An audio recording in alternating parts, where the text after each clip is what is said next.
এটা হলো rooftop slab, স্ল্যাবের উপরে টাঙ্কি স্ল্যাবের ডিজাইন পুরাটা। এটা অনেক সুন্দর হয়েছে। এখান থেকে পুরো বিল্ডিং এর ভিউটা আসে ওই যে ওই পাশে ফেনী নদী, ইন্ডিয়ার বর্ডার সহ আপনার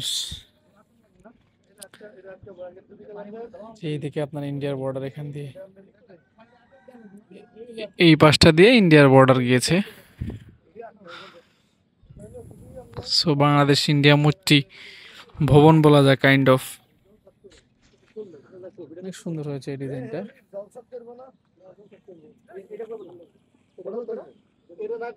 এটা হলো রুফটপ ট্যাঙ্কি।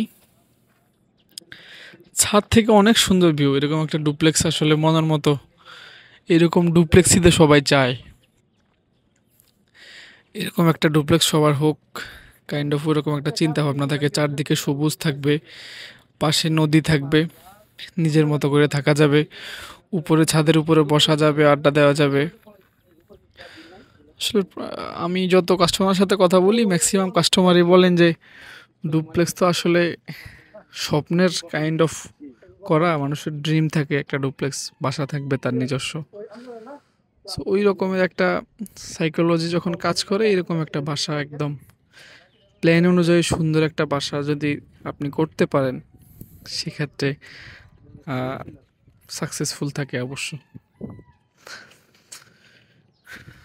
দেখেন ভিউটা দেখতে থাকি আমরা।